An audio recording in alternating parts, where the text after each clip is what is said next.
ఒక చిన్న పిల్లోడికి ఎలాంటి ఒక మనసు ఉంటుందో అలాంటి మనసుని మనం కలిగి ఉండాలండి. నేను అదే అంటున్నాను, నువ్వు పరలోకానికి, ఈ లోకాన్ని విడిచిన తర్వాత పరలోకానికి వెళ్ళటానికి you don't have to complete the whole Bible. అంటే నువ్వేదో సార్ నేను బైబుల్ మొత్తం చదివేసి ఉన్నాను, నేను పరలోకం వెళ్ళిపోతాను, లేకపోతే ఏంటిది రిపీటెడ్గా సంథింగ్ నేను బైబిల్ ట్రైనింగ్లో ఉన్నాను, లేదంటే నాకు బైబిల్ దాంట్లో పెద్ద స్కాలర్ నేను చెప్పుకుంటే ఈ కాదండి క్వాలిఫికేషన్స్ ప్రభు దగ్గరికి వెళ్ళటానికి. ఆయన చేసే చాలా సింపుల్గా ఒక సింప్లిఫై చేసేది ఏంటంటే, చిన్న పిల్లల మనస్తత్వంతో ఎవడైతే ఉంటాడో అలాంటోడే నా రాజ్యానికి వారసుడు అని చెప్పి చాలా సింప్లిఫై చేసి చెప్తున్నాడు ప్రభు.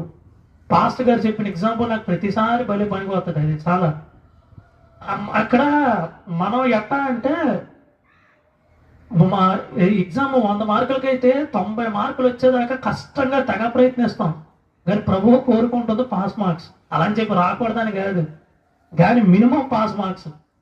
ఎందుకంటే ఎగ్జాక్ట్గా 1/2 మార్కుతో 1 మార్క్తో పాస్ అయినోడు నెక్స్ట్ క్లాస్లోకి వెళ్తాడు, 100కి 100 తెచ్చుకున్నాడు నెక్స్ట్ క్లాస్లోకి వెళ్తాడు. ఇక్కడ ప్రభు అడుగుతుంది ఏంటంటే, నాకు చాలా అయ్యా, నాకు ఇంకేం వద్దు. అదే అంటున్నా సింప్లిఫై చేసి. కాబట్టి ఎవ్రీ క్రిస్టియన్ ఆ చిన్న బిడ్డ దగ్గర నుండి ఇక్కడ బైబిల్ జ్ఞానంలో అతీతంగా లేదు, మన మధ్యలో ఉన్న పాస్టర్ గారి దాకా ఎవరినైనా సరే ప్రభు కోరుకుంటుంది ఈ చిన్న పిల్లలాగే, చిన్నపిల్ల మనస్తత్వంతోనే. పాస్టర్ గారు కాబట్టి అదేంటి నీకు స్పెషల్ సీట్ ఉంటుంది, చిన్న బిడ్డ కాబట్టి నువ్వు జస్ట్ సంఘస్థుడు కాబట్టి నీకు ఓకే ఒక మూల పడేస్తా, అదేంటి పరలోకంలో అని కాదండి. ఎవరికైనా సరే ఎలా రావాలంటే simple qualification, be like a child. ఒక అలాంటి మనస్తత్వం ఉండాలి. ఎందుకు మాట్లాడితే చిన్న పిల్లల లాంటి మనస్తత్వం అంటే సింపుల్గా ఏంటి, ఇప్పుడు మన బుడ్డదే ఉంది, మన బుడ్డదాన్ని మనం జనరల్గా అంటే మదర్ ఎత్తుకుంటారు, ఫాదర్ ఎత్తుకుంటారు, పేరెంట్స్ ఎత్తుకుంటారు, సహజమే.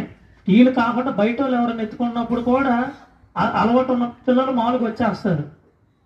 అంటే జనరల్గా ఆ పిల్లలకి ఏం తెలుసా, ఈ మా మదర్ లేదా మా ఫాదర్ లేదంటే ఇది స్ట్రేంజర్ అని, బయట వాళ్ళు అయినా ఏం తెలియదు. వాళ్ళ దగ్గర ఉన్నంత సేఫ్గా నన్ను బాగా ఎత్తుకొని మంచిగా అదేంటి ముద్దులాడుతూ అంటే ఆడుకుంటూ ఉంటే లైక్ అంటే ఒక హోప్ అనమాట. అంటే ఒక ఓకే నేను సేఫ్టీగా ఉన్నాను, వీళ్ళ యొక్క చేతుల్లో నేను బాగానే ఉన్నా కాబట్టి ఇట్స్ ఓకే ఫర్ మీ, అంతే.